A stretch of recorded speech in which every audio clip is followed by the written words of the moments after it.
The science is clear. Any hope of limiting temperature rise to 1.5 degrees means achieving global net zero emissions by 2050. But that 1.5 degree goal is on life support and the machines are rattling. We are getting dangerously close to the point of no return. A window of opportunity remains open, but only a narrow shaft of light remains. The global climate fight will be won or lost in this crucial decade on our watch. And one thing is certain, those that give up are sure to lose. So let's fight together and let's win for the 8 billion members of our human family and for generations to come. Thank you.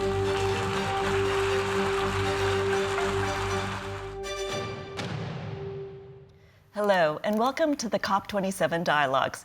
From the 6th to the 18th of November, heads of state and ministers, along with climate activists, CEOs, and civil society representatives, are meeting in Sharm el-Sheikh, Egypt, for COP27. It comes at a critical moment for humanity. Global emissions are not bending fast enough to limit temperature rise to 1.5 degrees. Thousands of people have lost their lives to extreme weather events that have also destroyed homes and livelihoods. In the past year alone, we counted 29 disasters with costs over $1 billion each. As the Secretary General put it, we are on the way to climate hell with our foot on the accelerator. The UN is determined more than ever to convene key stakeholders to scale solutions to save us from irreversible climate disasters. My name is Annmarie, and thank you, Deputy Secretary General Amina Mohammed, for convening us today. Joining us are 4 leaders spearheading green solutions. We have Kaim from the SDG's Youth Advisory Group on Climate Change, Mami Mizutori, Special Representative of UNDRR, Helena Viñes Fiestas from the UN High-Level Expert Group on Net Zero Emissions Commitments of Non-State Entities, and Issa Sanogo, Resident Coordinator of Madagascar. Thank you so much for joining us. DSG, we're coming off our first week of COP27. What are you seeing? What are your hopes? Well, I think this is a really exciting time in that we've actually got to COP and leaders have come. I think right at the very beginning we were wondering whether we were going to get the attendance at the highest level, even though we saw indications that many of the promises would not be met. So far, I think it's been great engagement. We've seen civil society and young people and some business leaders there, and some tough positions, tough pushback on what's not being delivered. This is an Africa COP. It is a COP that is expected to show what we're implementing. And I think to a degree, there has been some implementation. It's insufficient, and so I think the 1.5 degrees is still on life support. We've still got another 10 days to go, and it's going to be tough negotiations. We have brought to the fore a number of initiatives that I think help to keep the momentum going.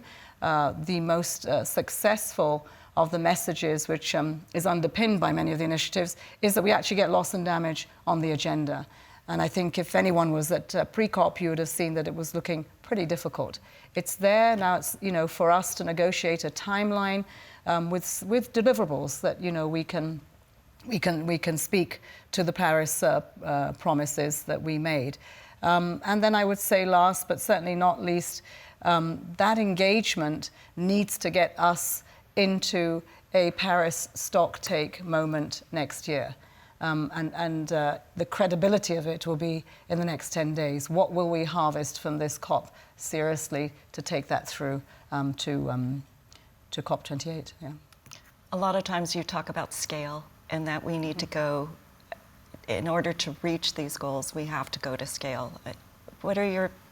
How does that fit in the conversation right now? I think everyone is still talking about their commitments. And what we're not seeing on the ground is the financial resources that are required to go to scale, to make the transitions on energy, to make the transitions in the food systems, to really move the needle on the promises and to take the 1.5 degree off life support. So I think these are some of the big issues that if we can't see more progress there, then you begin to lose faith in the institutions, in the international system that brings us together to try to get things done, in solidarity of those who are suffering most. Thank you, DSG. So we're going to go to our esteemed panel. Vlad, you've just heard the DSG share some of her insights. You're at COP27 right now. Could you share your reflections on the first week? I honestly expected somewhat more from the first week. We were off to the good start with putting loss and damage on the agenda, but at the same time, we still left some important points outside of it, like adaptation finance or Article 2.1c, for which we still hope to find also agreements in the presidency consultations and see that reflected in terms of political will in the cover decisions. Now, what I'm looking forward in terms of changing the trends compared to what was happening during week one is a much clearer commitment towards reaching a deal, or at least a prospect of a deal, when it comes to the negotiations on new collective quantified goal on finance, because we have seen some certain concerning statements already coming from some of the developed countries with regards to how even 100 billion climate finance target can be problematic. How can we resort to using offsets more as a source of climate finance, while at the same time we hear from the negotiations on Article 6.4 of the Paris Agreement that some pretty questionable removals will be also counted in voluntary carbon markets. So in this regard, having the launch of the Secretary General's high-level group report was very refreshing, because it put clear lines in the sand, stating that what we are doing is related to actually reducing emissions, and making sure that in this process, it is not possible to deal with any new fossil fuels. It is not possible to lobby against climate action while you're also pledging net zero, and it's not possible to do it without assuring a just transition. Thank you so much, Vlad. I'm going to now turn to one of the most exciting developments so far, which was around the early warning systems. Early Warning for All action plan. Mami, you stated that implementing this action plan is critical to saving lives. Could you walk us through how these systems may practically help a country facing an impending climate disaster? Good afternoon, Annmarie. Good afternoon, DSG. So indeed, this is very exciting. Early warning systems are proven ways to save lives and livelihoods. How much? So we know from our analysis that if a country has an effective early warning system with good coverage, they have 8 times fewer deaths from disasters. And we have a great example, Bangladesh. In the 1970s, Bangladesh would suffer hundreds of thousands of deaths from just one cyclone. So they started their cyclone preparedness program, which is an early warning system involving volunteers at the community level, education to people, to early action, to early warning, shelters which were gender sensitive, to which even people could bring their livestock. And now, 40 years later, same level of cyclone, the death is in the tens. Of course, every life is important, but this is such an achievement. And what we want to see in 5 years with the Secretary General's Early Warning for All initiative, we want to see this happen in every country on the planet. And Mami, what is it going to take for us to be able to do that, to make this a reality? So we need to have a very integrated, cohesive implementation at the national level. This means the political will of the government, the UN system coming together, working with the private sector as well. If we don't have these partnerships working at the national level, it won't happen. We also need funding. We need $3 billion to implement this. The Secretary General mentioned that this is part of the $40 billion that the developed countries promised last year at Glasgow. So we need this funding. Thank you so much, Mami. And now we are going to turn to Helena. The climate crisis is a global crisis. one that requires the mobilization of everyone everywhere. Helena, you're a member of the high-level expert group on the net zero emissions commitments of non-state entities, a mouthful. Your report was launched this week, and it provides 5 guiding principles and 10 recommendations to attain net zero targets. It's a clear roadmap in a very foggy groundswell movement behind the concept of net zero. The title of the report is Integrity Matters. Could you walk us through some of the 5 principles and explain why such a strong emphasis on integrity? Certainly. Good afternoon, DSC. Good afternoon to everyone. Integrity. Having integrity means that when you announce your pledge, you're ready to do what is necessary to achieve the goal, which is net zero. We know that in order to limit global warming to 1.5 degrees with no or little overshoot, we need to have emissions in 2030. So this brings us to our first principle, ambition which delivers significant near and medium-term emissions reduction, which basically means that net zero is not one day I'll reduce emissions. It means it is about reducing emissions significantly here and now.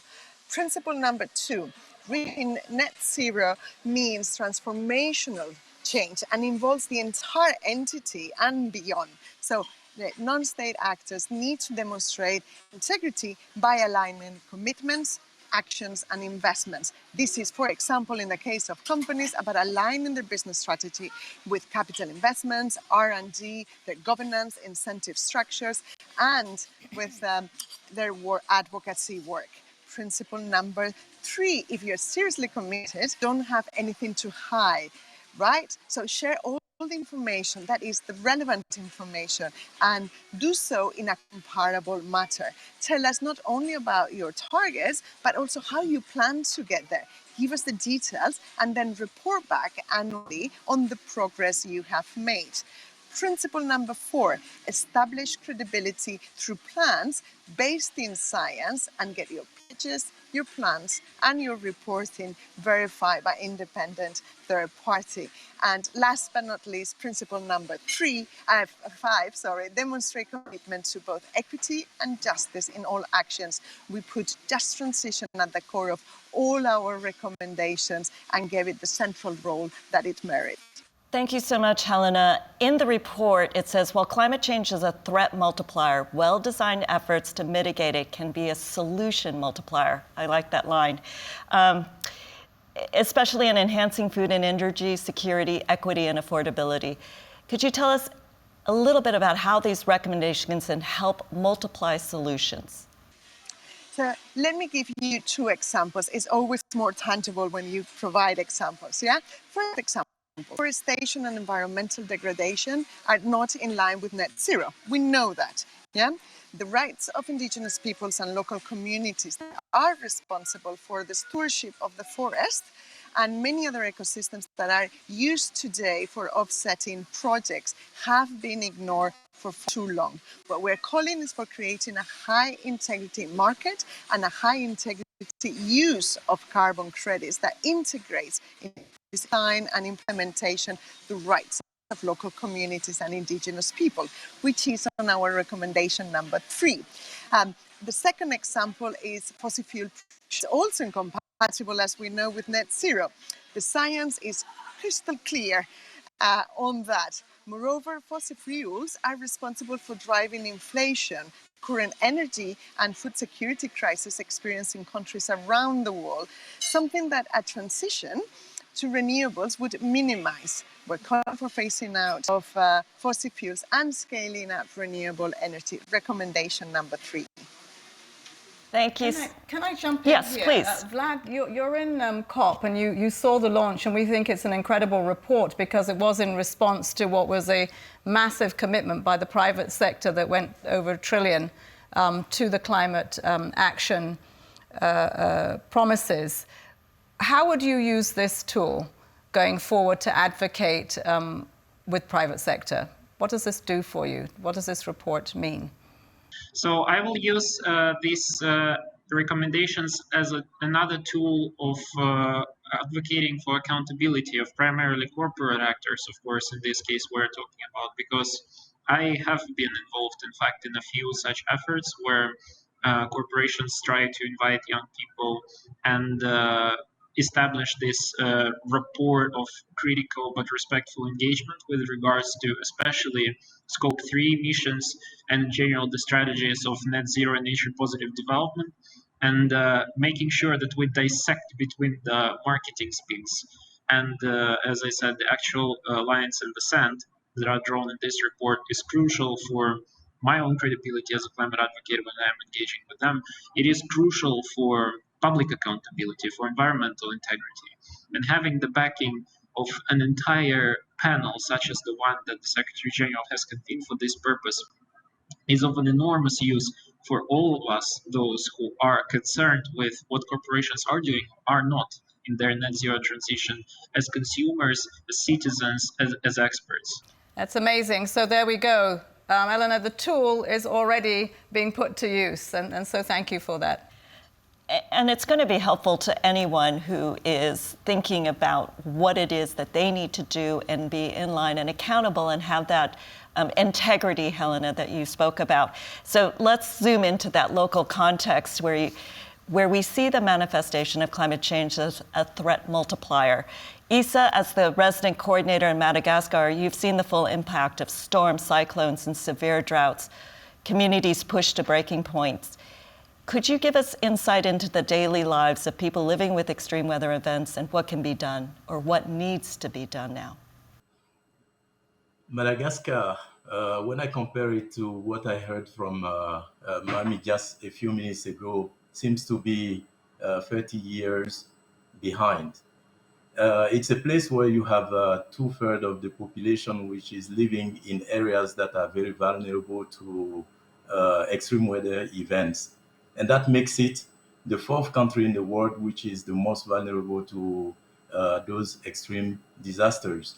But let me try and put it in 2 ways, because the South is quite big, and Mami saw it. There are 2 aspects. One is the extreme South, where you may have heard in 2021 the fact that the South went through a very severe drought, which is considered as one of the most severe for the last 40 years. And that really, when I went to the field, I see it with my eyes when people were actually moving from rural areas to come to the vicinity of cities to look for a living.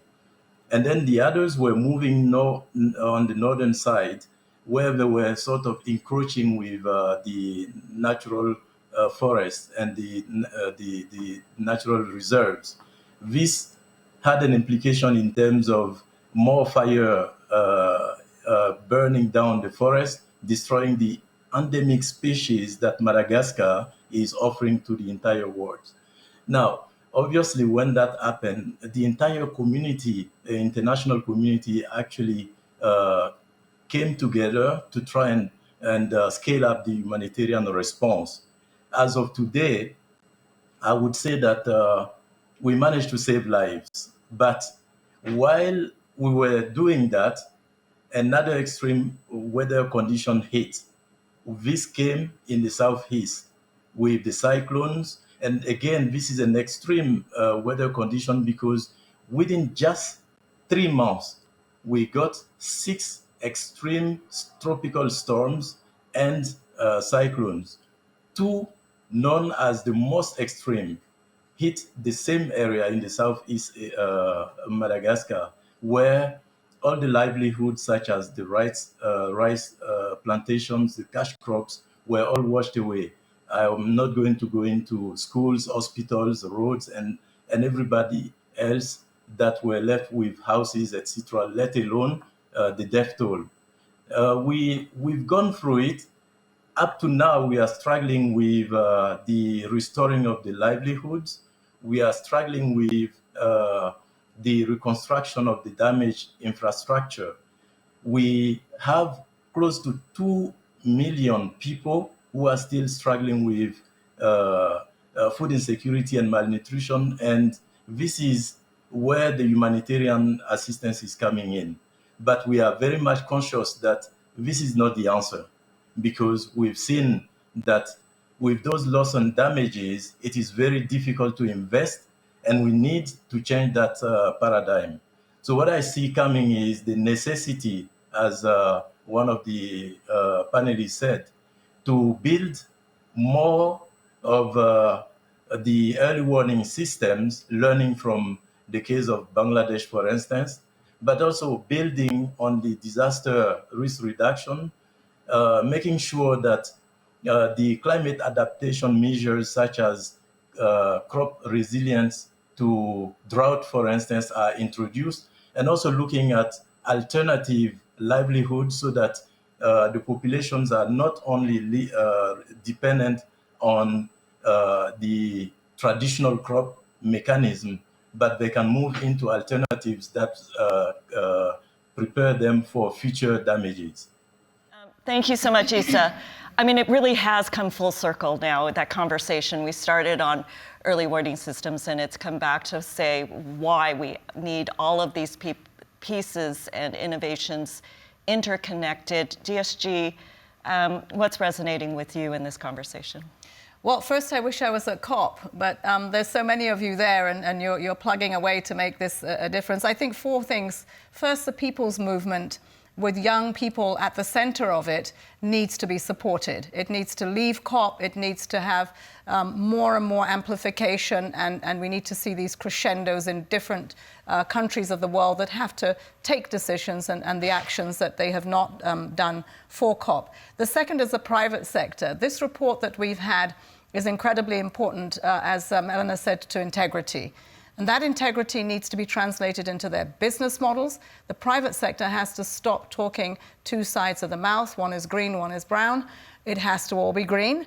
And we need to see that they move resources into the transitions, the energy transitions, and to see food systems as well, which is a big private sector area. The third is that our multilateral development banks, we need to see that the resources that they have need to be dispersed, that they need to do more to leverage, they need to do more to de-risk. And, you know, particularly here, we already have an ask of $3 billion for early warning systems. There's no reason why the World Bank or other multilateral development banks cannot deal with that in less than the 5 years that we have for rolling it out. They are in country and they can make this a priority. They can repurpose funds. Last but not least, look, leaders have to act on the promises they made in Paris. They're dropping them one by one, and they need to pick them back up again, and get out of this meeting with very clear messages that we're back on track for promises to be kept, particularly on the handshake of the 100 billion.